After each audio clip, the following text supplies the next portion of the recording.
আসসালামু আলাইকুম ভিউয়ার্স, আমি Mohammad Munna. Welcome to all about amplifier. বন্ধুরা, আমার সামনে একটি অ্যাম্প্লিফায়ার দেখতে পাচ্ছেন, যা আমরা কুরিয়ার সার্ভিস থেকে নিয়ে আসলাম এইমাত্র।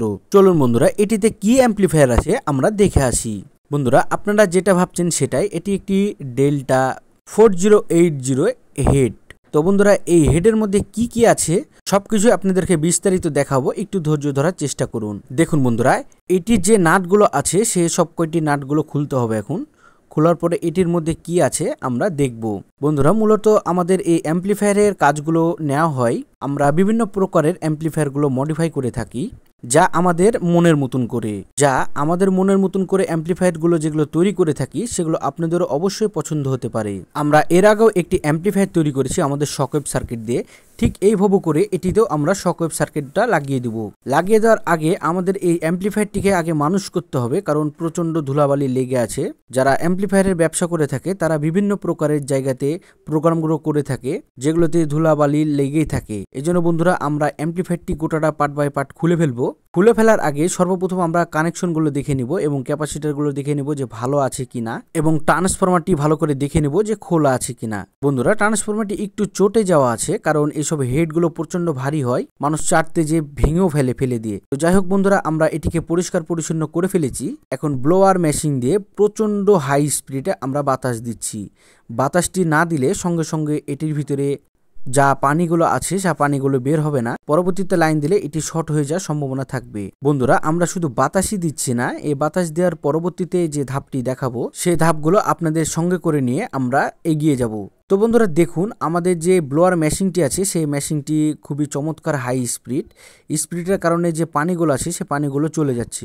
এই পানিগুলো যদি থেকে যায় তাহলে অবশ্যই প্রবলেমের মধ্যে পড়ে যাব, যেমনটা জং পড়ে যাবে হেডের ক্যাবিনেটগুলোতে। তো বন্ধুরা দেখুন, আমরা একটি হট মেশিন দিয়ে সুন্দরভাবে এটিকে গরম করে ফেলছি, গরম করে শুকিয়ে ফেলছি সুন্দরভাবে। কড়া কাপ্পা ভাবে যদি না শুকানো হয়, পরবর্তীতে যখন আমরা লাইনটি দিব তখন একটি দুর্ঘটনা হতে পারে। একটি দুর্ঘটনার জন্য এই ফিল্টার বোর্ডটি গোটাটাই নষ্ট হয়ে যেতে পারে।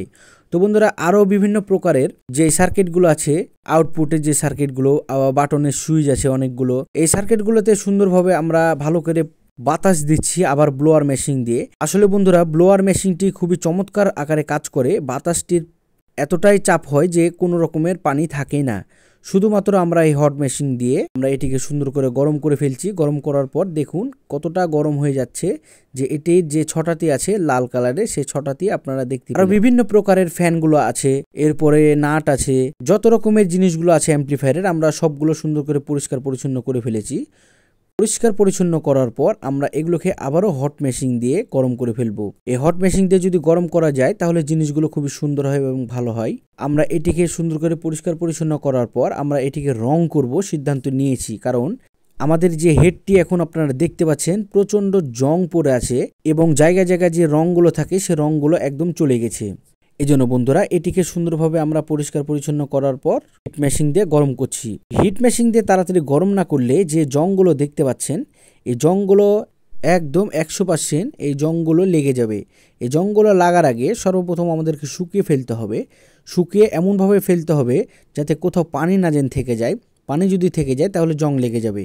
তো বন্ধুরা, আমরা এটিকে সুন্দর করে পরিষ্কার পরিচ্ছন্ন করে ফেলছি, এর কারণ হচ্ছে আমরা রং করব। তো বন্ধুরা, দেখতে পেলেন এবং বুঝতে পেলেন যে সর্বপ্রথম আপনাদেরকে নাটগুলো এক জায়গাতে করে রাখতে হবে এবং যত রকমের কম্পোনেন্টগুলো আছে সবগুলো এক জায়গাতে করে রাখার পরে সুন্দরভাবে পরিষ্কার পরিচ্ছন্ন করে ধুতে হবে। ধোয়ার পরে এইভাবে করেই ব্লোয়ার মেশিন দিয়ে এবং হট মেশিন দিয়ে এটিকে গরম করে একদম কড়া কাপ্পাভাবে রাখতে হবে। এটিকে সুন্দরভাবে পরিষ্কার পরিচ্ছন্ন করার পরও জায়গায় জায়গাতে যেসব জায়গাতে ময়লা লেগেছিল এগুলোকে পরবর্তীতে আমি আবারও ধুয়েছি, আবারও এভাবে করে ব্লোয়ার মেশিন দিয়ে বাতাস দিয়েছি, আবারও হট মেশিন দিয়ে এটিকে গরম করে ঠিক করে রেখেছি। তাহলে বন্ধুরা, একটি জিনিস করতে হলে, মডিফাই করতে হলে আবার পুনরায় প্রথম থেকে আমাদেরকে শুরু করতে হয় শেষ পর্যন্ত। প্রথম থেকে যদি না শুরু করি তাহলে কোনো কিছু করারই তাক পাবো না। এই জন্য বন্ধুরা, কাজের আগে ডিসিশন নেওয়া। সর্বপ্রথম আপনারা যে কাজটি করবেন সে কাজগুলো নিয়ে আগে ডিসিশন নেবেন যে এই কাজটি এভাবে করে করলে কি হবে, ওইভাবে করে করলে কি হবে। আগে পরামর্শ নেবেন, তারপরে কাজ শুরু করবেন। যে কোনো কাজ করার আগে হিসাবপাতি করে ফেলবেন। তাহলে বন্ধুরা দেখবেন যে আপনি যে লসের মধ্যে যে আপনার সংখ্যাটি থাকবে সেই সংখ্যাটি আপনি পুনরায় খুব ভালোভাবে বুঝতে পারবেন। এজন্য বন্ধুরা, কার উপরে নির্ভর না করে আপনি নিজে নিজে যখন একটি কাজ শুরু করবেন তখন আপনি বুঝতে পারবেন যে এখানে কতখানি বাতাস দিতে হবে, এখানে কতখানি হিট দিতে হবে, কতখানি কারেন্ট ফুরালো এই কাজটি করতে যেয়ে, কারণ এই হট মেশিনটির খুবই পাওয়ার। যদি আমি 1 ঘন্টা চালাই মিনিমাম 1 থেকে 150 টাকা খেয়ে ফেলবে, কারণ পুরোটাই একদম কয়েলে হয়ে আছে এই হট মেশিনটি, খুবই বিল উঠে। এই জন্য সবকিছু আপনাদেরকে খেয়াল রাখতে হবে। আপনি যেটি দিয়ে ধুলেন সেটিরও প্রাইস আছে, পানি ব্যবহার করলেন, ব্লোয়ার মেশিনটি চালাচ্ছেন, সব কিছুর একটা হিসাব আছে। সবকিছু যদি আপনি হিসাব না করেন, আপনি কোনোদিনও যে লাভের অংশটি আছে সেই লাভের অংশটি আপনি পাবেন না, আপনি যে ব্যবসা করেন। তো যাই হোক বন্ধুরা, সর্বপ্রথম লাভের অংশটি বের করার জন্য আপনাদেরকে হিসাব রাখতে হবে। হিসাবটাই হলো মূল উদ্দেশ্য। হিসাব না হলে বড় বড় স্থাপনা তৈরি করাও অসম্ভব।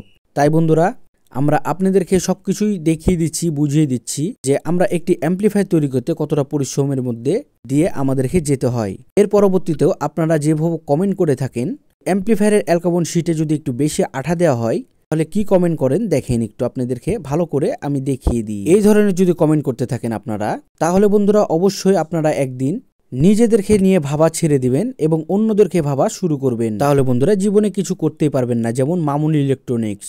তো যাই হোক বন্ধুরা, আমরা এই সকেট সার্কিটটিতে আমাদের এই অ্যাম্প্লিফায়ারটি তৈরি করব, যা আপনাদেরকে পুরোপুরি ভিডিওটি দেখাতে সক্ষম হব।